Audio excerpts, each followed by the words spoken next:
Hey students friends, how are you?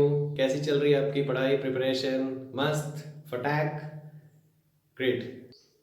सो पहले मैं ये बता देता हूँ आज के लेक्चर में क्या है। आज के लेक्चर का 90% पार्ट पूरा एनसीईआरटी फोकस्ड है और एनसीईआरटी के सारे एक एक क्वेश्चन भी करेंगे हम लोग एग्जाम्पल एक्सरसाइज के। और ये अगर एनसीईआरटी को कवर कर रहा है तो जितने भी स्टेट बोर्ड है उन सबका भी सिलेबस कवर करेगा। CG, MP, Jharkhand, Bihar, Orissa, MP, Rajasthan, Maharashtra, ये सारे बोर्ड्स जो हैं इनके सिलेबस को भी ये पूरा कवर करेगा। और अगर ये पूरा एनसीईआरटी कवर कर रहा है, बोर्ड कवर कर रहा है, तो इसका मतलब नीट और मेंस के लिए भी काफ़ी इंपॉर्टेंट है। एज सच इसमें एडवांस्ड का प्योर जो एडवांस में सिर्फ ऐसे टॉपिक आए वैसे क्वेश्चन इसमें हम लोग कम करेंगे। बट अगेन आप एडवांस की भी प्रिपरेशन कर रहे हो तो बेसिक्स तो आपके स्ट्रांग होने ही चाहिए। So let's get started. So electric field के कॉन्सेप्ट को थोड़ा समझते हैं। इसको एक एक चीज को आप अच्छे से देखना क्योंकि आज इसमें से हर पॉइंट जो है वो एनसीईआरटी में पूछा जा सकता है। नाउ इलेक्ट्रिक फील्ड का कॉन्सेप्ट आया कहां से या इलेक्ट्रिक फील्ड के बेसिक्स क्या है, तो बहुत सिंपल वर्ड्स में समझना कि इलेक्ट्रिक फील्ड बेसिकली है क्या चीज। सपोज आपने यहाँ एक पॉइंट चार्ज क्यू रख दिया, यहाँ एक स्मॉल क्यू रख दिया, क्या लगेगा इस पे? फोर्स लगेगा। कितना फोर्स लगेगा? F equal to K Q Q R square upon R square E R cap. इस डायरेक्शन में फोर्स लगेगा। नाउ अगर आपने इस चार्ज को हटा दिया, इस स्मॉल क्यू चार्ज को यहां से हटा दिया, तो क्या इस पॉइंट पे कुछ भी नहीं बचेगा? वहां कुछ भी नहीं है। और अगर है नहीं तो इस पे कौन फोर्स लगा रहा था? तो इसका मतलब वहां कुछ तो है जो इस फोर्स को कॉज कर रहा है। वो क्या है? इलेक्ट्रिक फील्ड है।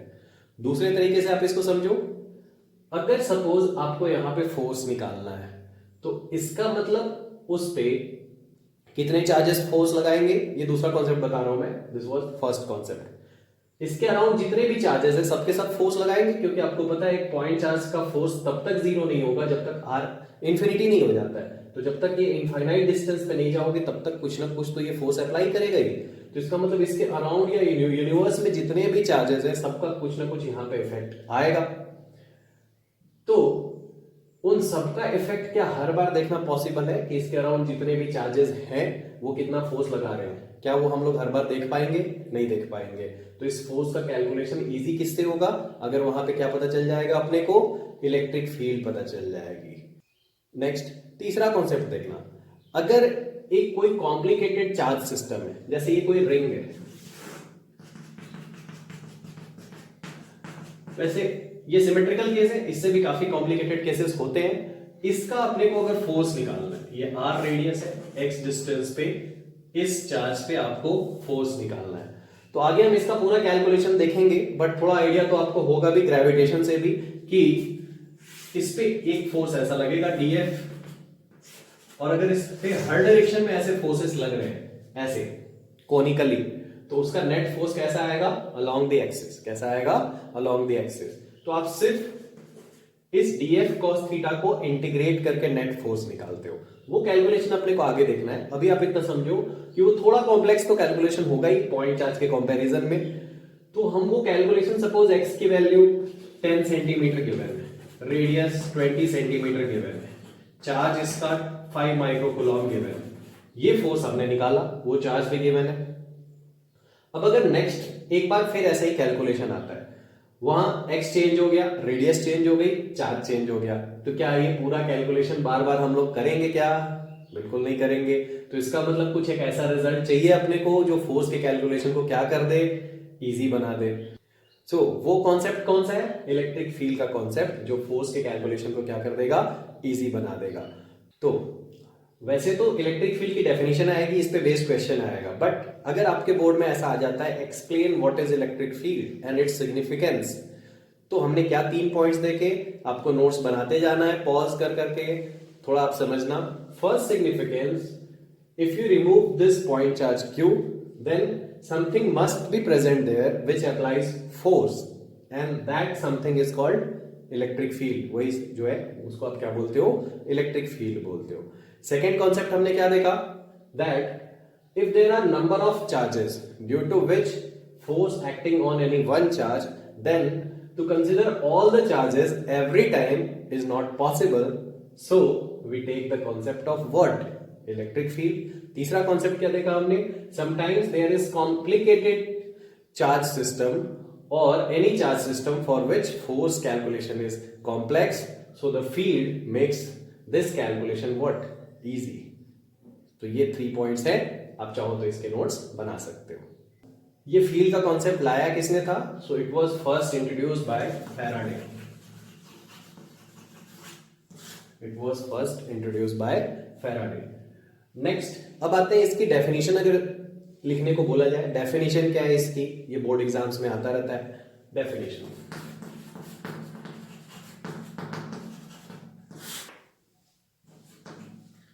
सो फर्स्ट एक डेफिनेशन दी है रिचर्ड फिनमैन ने, उनकी फेमस बुक्स भी आती है, फिनमैन लेक्चर्स ऑन फिजिक्स। सो जिनको ट्रूली इंटरेस्ट है फिजिक्स में, वो बुक्स कभी आपको टाइम मिले तो जरूर पढ़ना। और जिनके ऊपर अभी एग्जाम का प्रेशर है, टेस्ट आ रहा है, हाफ ईयरली आ रहा है, ईयरली आ रहा है, उन लोग तो बस इतना ही देख लो, ये मोर देन सफिशिएंट हो जाएगा। तो उन्होंने क्या डेफिनेशन बताई? Field is something which has potential, electric potential वाला नहीं, field has something which has potential और capacity to produce force, to produce force. तो फर्स्ट डेफिनेशन आप कहीं पे चाहो तो लिख सकते हो, field is something which has capacity और पोटेंशियल टू प्रोड्यूस फोर्स। अब कुछ लोग बोल सकते हैं कि ये कैपेसिटी तो चार्ज के पास भी होती है, तो चार्ज तो फील्ड है नहीं, ठीक है। ये सिर्फ क्वालिटेटिव डेफिनेशन है, इससे आपको बस ये पता चलेगा कि ये होता क्या है, बस ये आइडिया मिलेगा। क्या होता है एग्जैक्ट, कितना होता है एग्जैक्टली, इसके लिए तो अपने को क्वांटिटेटिव डेफिनेशन देखनी पड़ेगी। सेकेंड डेफिनेशन इसकी क्या है? Field is an intermediate which is assumed to study the interaction between two charges. आप लिख लेना वहां पे, electric field is an intermediate which is assumed to study the interaction between two charges. जैसे अभी हम लोग देख रहे थे कि एक रिंग जो है एक चार्ज पे फोर्स लगा रही है, तो वो फोर्स हम लोग किसके थ्रू कैलकुलेट करेंगे? फील्ड के थ्रू कैलकुलेट करेंगे। इसको अगले वाले टॉपिक में और एक्सप्लेन करूंगा मैं, फिजिकल सिग्निफिकेंस में। आप पहले इस लाइन को लिख लेना, it is an intermediate assume to study the interaction between two charges. Next definition बहुत कॉमन सी डेफिनेशन है, बहुत सारी बुक्स में या स्कूल में आपको ऐसा लिखाया गया होगा, या बहुत सारी बुक्स में आपने देखा होगा, that it is the region up to विच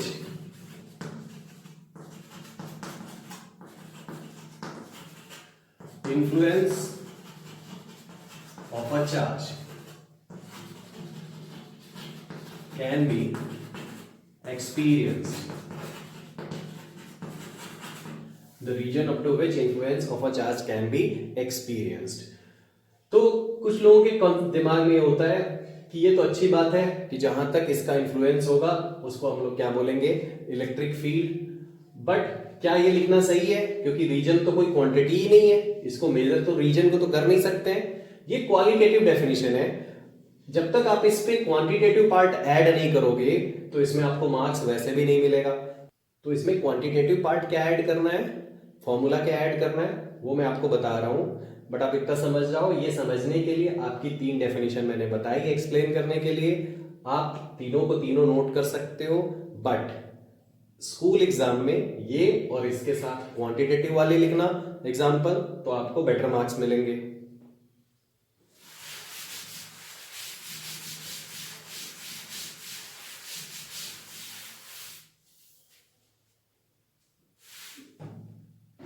सो इसका क्वांटिटेटिव पार्ट क्या है? सपोज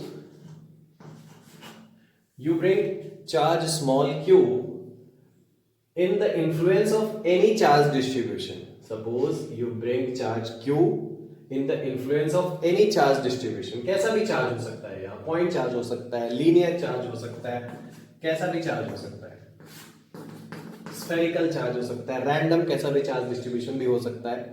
तो आपको लिखना क्या है? Suppose we bring a point charge q in the influence of any charge distribution and force F vector acts on it. इसके ऊपर क्या एक्ट कर रहा है? Force F vector. Then electric field is defined as E equal to F upon Q. E is defined as E equal to F upon Q. तो इसको कैसे define किया गया है एनसीईआरटी में? It is force experienced per unit charge at any point. Force experienced per unit charge at any point. इसमें थोड़ा सा कॉन्सेप्ट होता है. आप अगर यहां पर यूनिट चार्ज बोल रहे हो मतलब आप यहां 1 कूलॉम का चार्ज रख रहे हो. कितने का रख रहे हो? 1 कूलॉम का. और ये सही नहीं हो सकता है. क्यों सही नहीं है? क्योंकि 1 Coulomb is a huge charge. Electrostatics के फर्स्ट लेक्चर में हम लोगों ने निकाल के देखा था इसको, क्वांटाइजेशन ऑफ चार्ज से भी देखा था. सो इसकी जगह हम लोगों को लेना क्या चाहिए?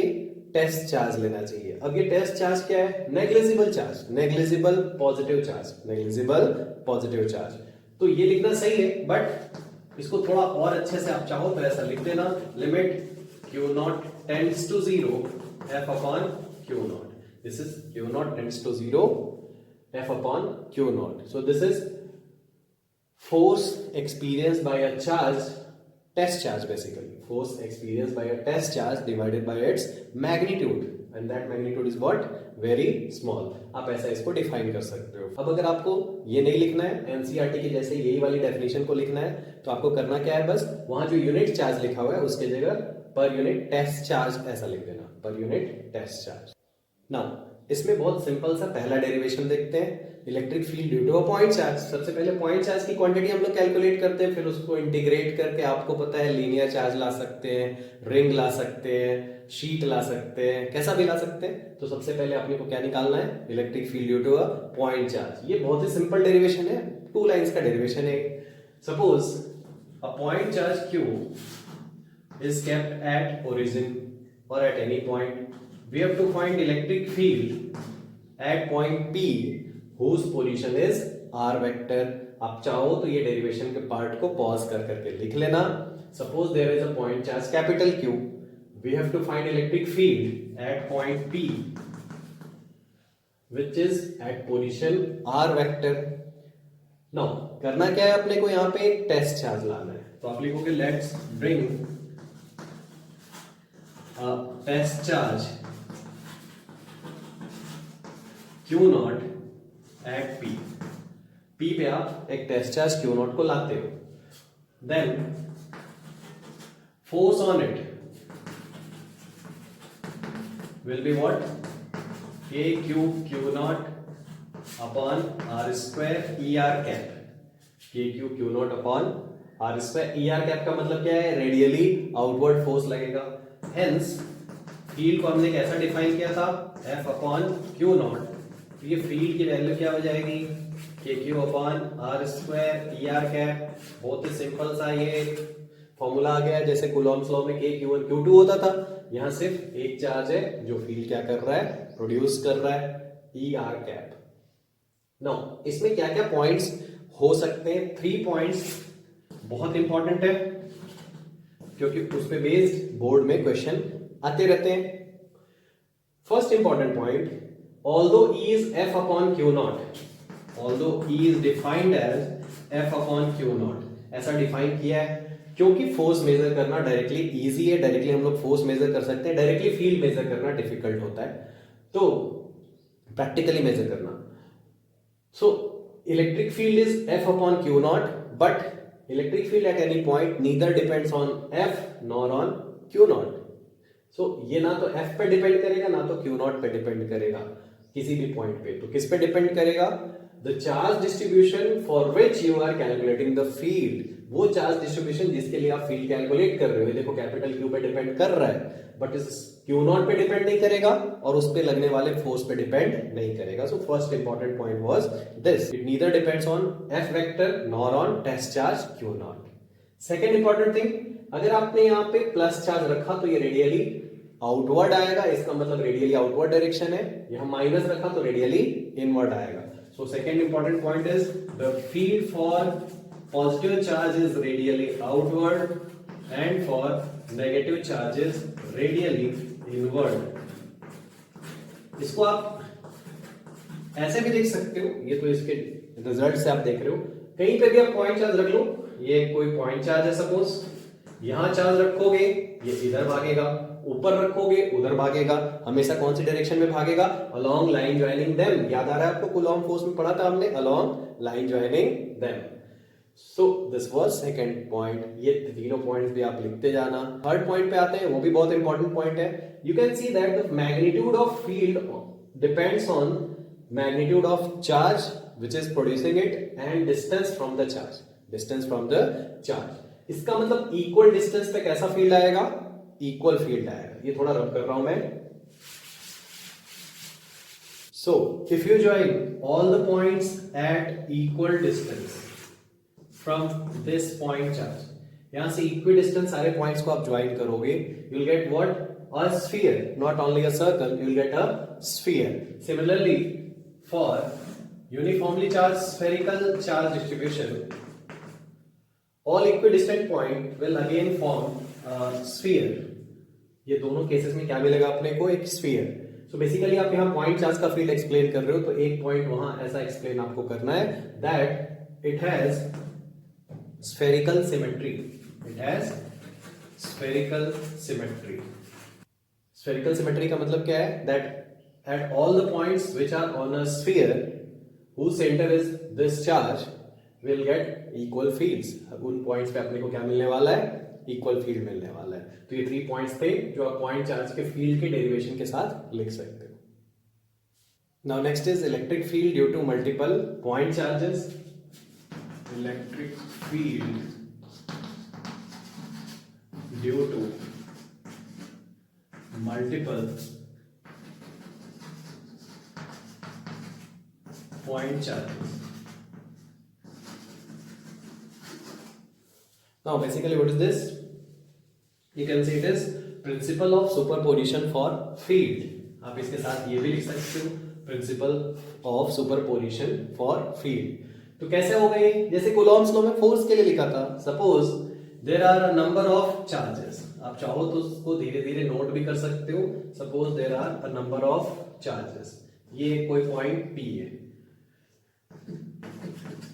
Suppose there are number of charges Q1, Q2, Q3 and so on। तो इन सबका फील्ड कैसा आएगा? यहाँ आएगा E1 वेक्टर, इसका आ सकता है E2 वेक्टर, किसी को आप नेगेटिव भी कर सकते हो तो वो इधर भी आ सकता है, E3 वेक्टर कैसा भी आ सकता है, बहुत सारे मल्टीपल चार्जेस है। Then net field at point P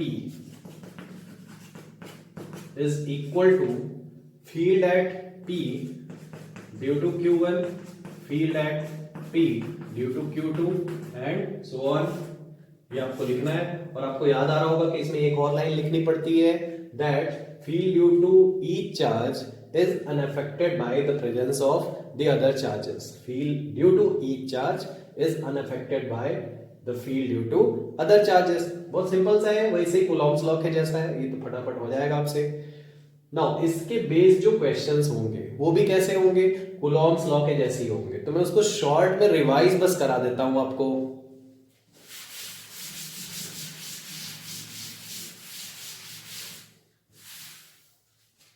जैसे एक क्वेश्चन हमने क्या किया था, suppose this is Q1, this is Q2, ये डिस्टेंस R है, न्यूट्रल पॉइंट बताओ। सो न्यूट्रल पॉइंट कैसे बताओगे? एक कोई पॉइंट P ले लो, this is X, this is R minus X। So आप लिखोगे field due to 1 equal to field due to 2। इन दोनों का फील्ड आप इक्वेट कर दो। So KQ1 upon X square equal to KQ2 upon R minus X whole square. Final result आपको पता ही है क्या आता है, root over Q1 upon Q1 plus root over Q2 into R। ये बेसिकली इधर R1 है, दिस इज न्यूट्रल पॉइंट, इधर R1 है, ये R2 है। तो ये वाला पॉइंट बेसिकली है, ये डिस्टेंस जो बेसिकली है वो क्या आ रही है? R1 आ रही है। R2 कितना आ जाएगा बताओ? Root over Q2 upon Q1 plus Q2 into R। तो एक इंपॉर्टेंट चीज यहां बता रहा हूं, आप उसको दिमाग में रखना, ये कई बार इस पे बेस्ड क्वेश्चन आता है दैट ये पूरा क्वेश्चन हम लोग फोर्स से भी कर सकते थे। So till you are studying electrostatics, जब तक आप सिर्फ इलेक्ट्रोस्टैटिक्स पढ़ रहे हो, उसके फोर्स को स्टडी कर रहे हो, चार्ज के फोर्स को, so study of field is not essential but convenient. ये सिर्फ कन्वीनियंट होता है, एसेंशियल नहीं है। आप तो फोर्स के थ्रू भी पढ़ सकते हो, और बेसिकली हम लोग प्रैक्टिकली मेजर भी क्या करते हैं, फोर्स ही करते हैं। बट ये सिर्फ तब तक है जब तक इलेक्ट्रोस्टैटिक्स पढ़ रहे हैं। ये पॉइंट पे मैं आऊंगा, आप इसको अभी दिमाग में रखना। नेक्स्ट क्वेश्चन क्या हो सकता है, वो ट्रायंगल वाला क्वेश्चन हो सकता है, स्क्वायर वाला हो सकता है, हेक्सागन वाला हो सकता है। उसको मैं शॉर्ट में बस बता रहा हूं क्योंकि वो पूरा डिटेल में हमने कूलॉम्स लॉ में किया है। Suppose 2 point charges are at the vertices of equilateral triangle, third vertex पे आपको क्या बताना है, फील्ड बताना है। सो ये L है, what is the field here. तो फिर से आप क्या लिखोगे, दिस E1 वेक्टर, इसको लिखोगे E2 वेक्टर, इसको लिखोगे 60 डिग्री, फिर लिखोगे E1 equal to E2 equal to E। ना उसका रिजल्टेंट जब निकालते थे तो क्या आता था, E net equal to root over E1 square plus E2 square plus 2 E1 E2 cos 60। ये वैल्यू अल्टीमेटली क्या आती है बताओ, √3। ठीक है, बहुत डिटेल में आपको देखना है तो आप कूलॉम्स लॉ वाले टॉपिक में जाके क्वेश्चंस में इसको देख सकते हो। नेक्स्ट, अगर ये स्क्वायर होता, यहां 3 चार्जेस रखे हुए हैं, ईच क्यू, तो यहां नेट फोर्स आपने निकाला था, इस बार नेट फील्ड निकालना है। तो क्या करते थे, याद करो, इन दोनों का फील्ड अगर E एंड E है और अगर ये E डैश है, सो E और E मिलके नेट कितने हो जाते थे, √2E। उसमें जब आप E डैश ऐड करते थे तो E नेट की वैल्यू कितनी आती थी, √2 plus 1/2 KQ upon L square. ये याद आ रहा होगा आपको। वहां सिर्फ एक फोर्स हमने निकाला था तो एक एक्स्ट्रा टर्म यहाँ चार्ज का आ रहा था, यहाँ हमने फील्ड निकाला है। नेक्स्ट एक हेक्सागन वाला क्वेश्चन, कि हेक्सागन के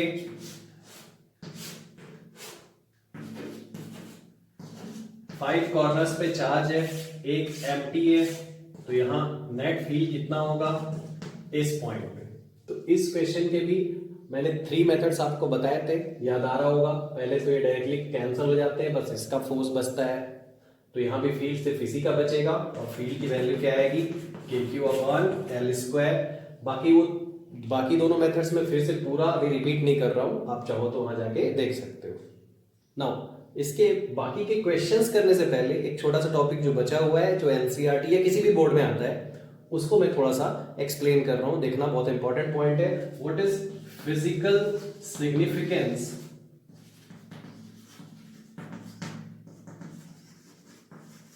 of field, electric field.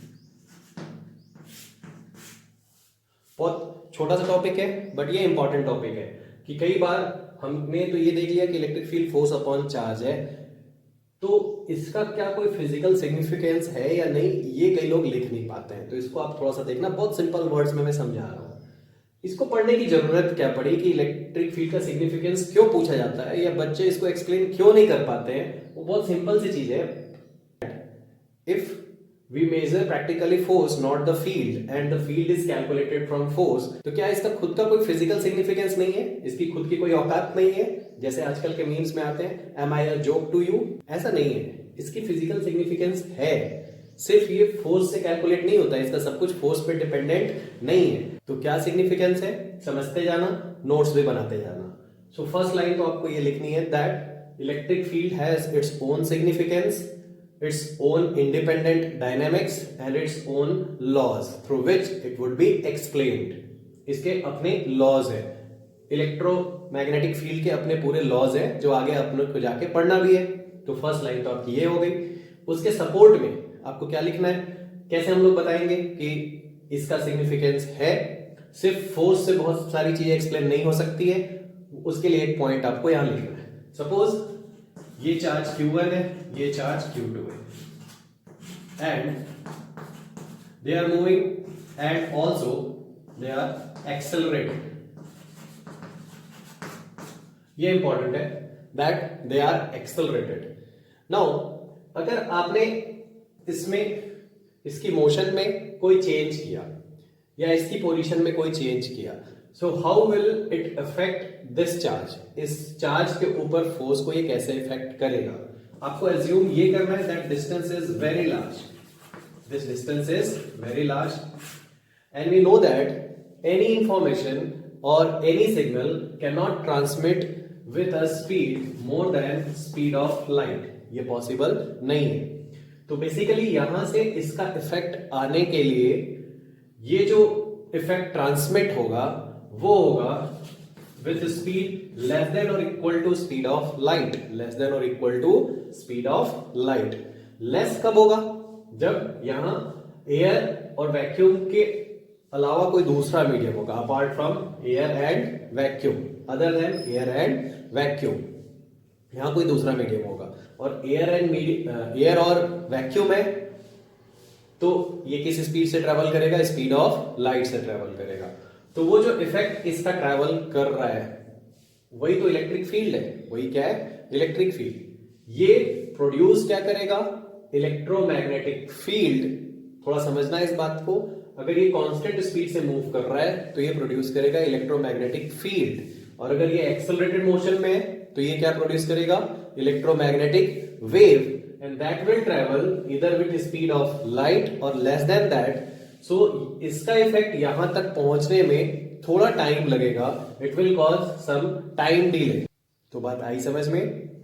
Any change in motion और स्टेट ऑफ Q और Q1 will be transmitted to Q2 with some time delay.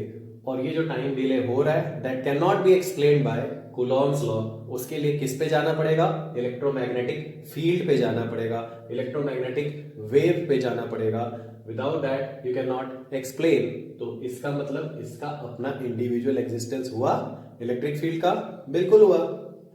Next point, ये तो फर्स्ट पॉइंट के सपोर्ट में आपने लिखा.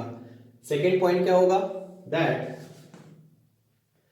Electric field transports energy and momentum.